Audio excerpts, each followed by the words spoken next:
भारत और बांग्लादेश के बीच में बहने वाली एक नदी है तीस्ता नदी, और इस तीस्ता को लेकर काफी कुछ डेवलपमेंट हो रहा है। ये आप देख सकते हो खबर, Bangladesh to implement Teesta master plan at any cost. Teesta river जो सिक्किम के जेमू ग्लेशियर से ओरिजिनेट होती है और वेस्ट बंगाल से बांग्लादेश में क्रॉस कर जाती है। और तीस्ता 414 किलोमीटर लंबी ग्लेशियर नदी सिक्किम से निकलती है। Teesta project that has been in news recently because of Bangladesh delegates visiting China. We are starting that because it is raising security concerns on India as well. 3 থেকে 4 বছর আগে চাইনিজ সরকার বাংলাদেশকে তিস্তা পরিকল্পনা পেশ করে এবং সহজ শর্তে ঋণের প্রস্তাব দেয়। চায়না অফার করে চায়না এখানে 1 থেকে 1.2 বিলিয়ন ডলার সহজ শর্তে বিনিয়োগ করবে। প্রস্তাবটা বাংলাদেশের জন্য আকর্ষণীয়। এখানে কয়েকটি পয়েন্ট খুবই উল্লেখযোগ্য। প্রথমত, চাইনিজ সরকার প্রস্তাব দেয় যে তিস্তার যে প্রশস্ততা সেটা অনেক বড়, বর্ষাকালে অনেক সময় 5 থেকে 10 কিলোমিটার হয়ে যায়।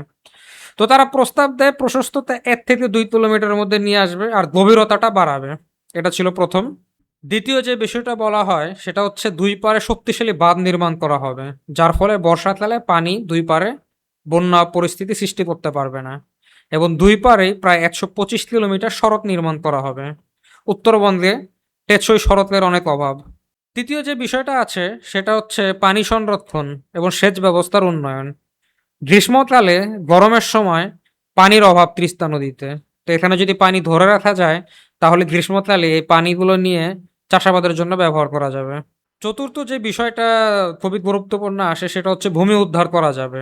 চায়না প্রস্তাবে বলে এখানে প্রায় 175 থেকে 200 বর্গ কিলোমিটার ভূমি উদ্ধার সম্ভব, যেখানে একটা উপশহর নির্মাণ করা সম্ভব, মেধার প্রকল্প নেওয়া সম্ভব, ইকোনমিক জোন করা সম্ভব এবং এখানে বিরাট আকারের সোলার প্লান্ট বসানোর বিষয়টাও সম্ভব।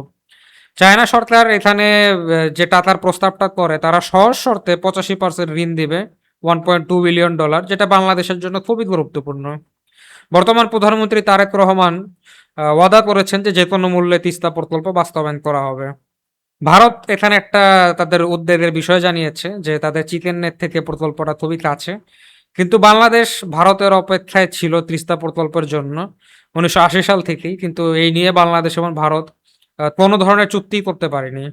2011 সালে চুক্তির অনেক কাছাকাছি চলে এসেছিল, কিন্তু পশ্চিমবাংলার মুখ্যমন্ত্রী মমতা ব্যানার্জির আপত্তিতে তিস্তা প্রকল্প বাস্তবায়ন হয়নি।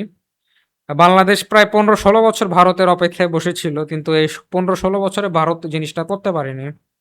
তো এখন প্রধানমন্ত্রী তারেক রহমান চীন সফরের পরে তিনি ওয়াদা করেছেন যে প্রকল্পটা যে কোনো মূল্যে বাস্তবায়ন করা হবে।